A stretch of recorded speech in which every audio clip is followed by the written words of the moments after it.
Hello friends, how's you all? I hope you all are doing well and maintain your oral hygiene best. So here I am with another video. My name is Dr. Naisha and I am the owner of the Nice Dental and Aesthetic Clinic which is placed in Nawawadish, Ahmedabad. So guys आज का जो main topic है video का वो है अक्ल की दाढ़, ढापन की दाढ़, विज़डम टूथ। कौन से केसेस में उसके निकालने की ज़रूरत होती है, क्या उसके साइन सिम्टम्स होते हैं और कौन सा एक स्टेज आता है कि जब you need it to remove. So आज का ये वीडियो जो है वो बहुत इम्पॉर्टेंट है और मैंने 2 केस प्रेजेंटेशंस ऑफ माइन एक वीडियो बनाया है जिससे आपको एक बेसिक क्लियर आइडिया मिल जाएगा कि किस तरीके के केसेस होते हैं और अगर आप उस टाइप के केसेस और आप उस टाइप के साइन एंड सिम्टम्स फेस कर रहे हो तो आपको क्या करना चाहिए। सो स्टे ट्यून्ड एंड पूरी वीडियो आप देखिए और अगर वीडियो पसंद आए तो उसको लाइक और शेयर करना ना भूलिए। Okay friends, so let's start our today's topic of the wisdom tooth removal disimpaction, जो surgical removal of the wisdom tooth होता है। ओके, सो सबसे पहले तो जब भी विजडम टूथ आने की स्टार्ट होता है उस केसेस में सबसे पहले हम नीचे के अक्ल की दाढ़ की बात करते हैं कि नीचे के अक्ल की दाढ़ में क्या क्या आपको साइन सिम्टम्स फेस होते हैं और क्या इश्यूज़ आते हैं। सो फर्स्ट ऑफ ऑल जो अक्ल की दाढ़ जो है सबसे पहले तो सबसे लास्ट वाला टूथ होता है। सारे परमानेंट टूथ जो कायमी दांत बोलते हैं वो आए बाद वो लास्ट वाला टूथ विजडम टूथ इरप्ट होता है। So maximum of the cases में ऐसा रहता है कि इसमें इनफ स्पेस अवेलेबल नहीं होती है, इसकी वजह से वो कम्प्लीटली जो प्रॉपर पोजीशन होनी चाहिए वो नहीं होती है, जिसकी वजह से वो अक्ल की दाढ़ के ऊपर एक स्किन का लेयर आ जाता है, जिसके वजह से जब आप च्यू करते हो तब वो स्किन का लेयर इरिटेट होता है and you experience extreme pain while chewing. So ये एक केस ये एक साइन रहता है कि जब आपके अक्ल की दाढ़ आ रही होती है तब उसके ऊपर एक स्किन का लेयर आ जाना, जिसकी वजह से वहाँ पर रेडनेस होती है, आपको डिफ़िकल्टी होती है च्यूइंग में, पेन होता है। सो ये सब हम और वहाँ पे फूड लॉजमेंट होता है, कभी कभी ब्लीडिंग भी होती है और स्वेलिंग भी आ जाती है। सो ये एक फर्स्ट एंड फॉरमोस्ट आपको रेड अलर्ट होता है कि जब वो आपको वो टूथ रिमूव करना नेसेसरी हो जाता है। सेकंड केस में ऐसा रहता है कि यही नीचे की अक्ल की दाढ़ की वजह से आपको जो जॉइंट पेन होता है जब आप कुछ भी चीज़ लाइक च्यूइंग में आपको क्लिकिंग साउंड होता है, जैसे कट कट आवाज़ आ रही हो आपके जॉइंट में। सो वैसा टाइप का पेन होता है और उसमें साउंड आते हैं, जिसकी वजह से आपको कान में भी दर्द होता है, जॉइंट्स में भी पेन होता है और पूरा आपका जो नीचे का जड़बा जो एकदम एक्सट्रीम पेन होता है कि ताकि आप कुछ प्रॉपर खा नहीं पाते हो, ठीक से सो नहीं पाते हो। सो ये एक सेकेंड अलर्ट साइन है कि जब आपको अक्ल की दाढ़ रिमूव कराने की ज़रूरत होती है, तो आपको ये इसकी वजह से आपको डेंटिस्ट को विज़िट करना रहता है और आपको वो एक सही गाइडेंस दे सकते हैं। सो ये रही बात नीचे के दांत की।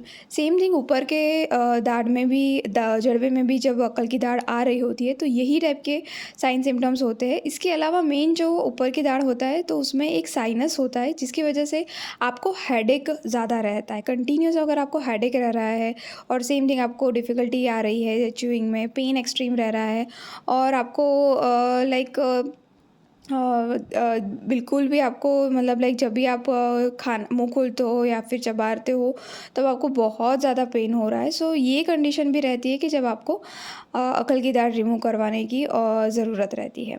सो मेरा ये वाला जो केस प्रेजेंटेशन है उसके थ्रू मैंने ये वाला एक वीडियो बनाया है, जिसमें फ़र्स्ट केस जैसे हम देख सकते हैं यहाँ पर कि नीचे की सॉरी ऊपर की अक्ल की दाढ़ जो लेफ़्ट साइड की है, ऊपर की अक्ल की दाढ़ है जो क्लिनिकली पेशेंट के मुंह में दिख नहीं रही थी। इसको प्रॉपर्ली हमने इंसिजन जो चेका मार के ही निकाला है, जिसमें ऊपर की अक्ल की दाढ़ जो है वो कम्प्लीटली उसके सबसे पहले जब भी हम अक्ल की दाढ़ की बात करते हैं कि जब भी हमको ये केस में जैसा हमको विजिबल नहीं था, सो ये केस में हमने पेशेंट को एडवाइस किया था कि हम एक एक्सरे, पूरे मुंह का एक एक्सरे आता है जिसको ओपीजी कहते हैं, तो वो एक एडवाइस किया था जिसकी वजह से हमें पूरे एग्जैक्ट अकल की दाढ़ की पोजीशन क्या है, अंदर कितना बोन है, कितने लेवल पर आई हुई है, वो हमको ईज़िली पता चल सके।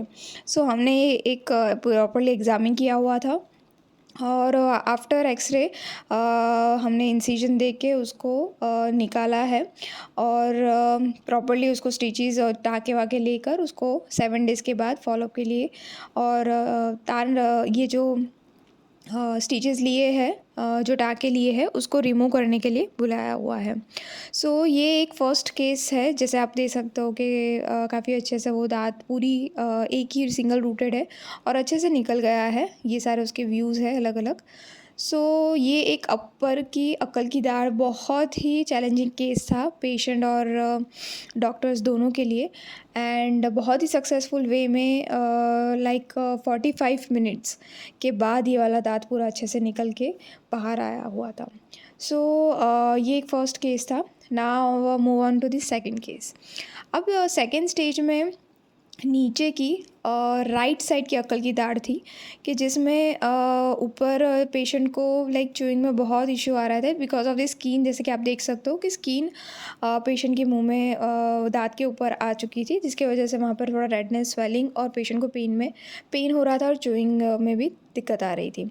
सो ये केस में भी हमने सेम थिंग अकल की दाढ़ रिमूवल के लिए सबसे पहले हमने एक्सरे एडवाइस किया था। एक्सरे के बाद हमने इसको रिमूव किया हुआ है और ये बहुत अच्छे से रिमूव हो चुकी है। इसमें कोई इंसिजन की ज़रूरत नहीं पड़ी थी और कोई स्टिचेस भी नहीं लिए हैं और जैसे कि आप देख सकते हो कि इसका रूट्स भी अजीब प्रॉपरली इरप्ट नहीं हुआ था। It's an erupting phase but as a patient को वो बहुत ही पेन हो रहा था। सो हमने वो टूथ रिमूव कर दिया है। विजडम टूथ वैसे भी एक्स्ट्रा ही टूथ होता है, इसलिए जब भी आपको कोई भी टाइप का अकल की दाढ़ में पेन हो रहा है और मैंने जैसे बताया कि 2-3 साइन सिम्टम्स मेन होते हैं। फर्स्ट ऑफ ऑल तो उसमें दाँत के ऊपर स्किन आ जाना, सेकंड पेन होना च्यूइंग में, थर्ड आपका जो जॉइंट पेन्स होता है वो होना और फोर्थ इज़ हेडेक और स्पेसिफिकली रिंगिंग साउंड ईयर में आना और कान दुखना और पूरा जड़बा दुखना। ये सब चीज़ें अगर आपकी हो रही है और आप फेस कर रहे हो काफ़ी लंबे टाइम से, सो आपको वेट करे बिना डेंटिस्ट के हम विज़िट करना चाहिए और अगर डेंटिस्ट एडवाइस कर रहे हैं कि अकल की दाढ़ रिमूव करना चाहिए तो वो डेफिनेटली रिमूव करना चाहिए because it's a extra tooth और उसको रिप्लेसमेंट की कोई ज़रूरत नहीं होती है। सो आई होप आपके विजडम टूथ अक्ल की दाढ़ ढापन की दाढ़ के रिलेटेड जो भी थोड़े मिसकंसेप्शंस थे या फिर जो भी डाउट्स थे वो क्लियर हुए होंगे। Thanks for watching my video. Bye bye. Stay tune till the next video and I hope you liked this video and just hit the like button and share it as well. Okay guys, see you. Bye bye.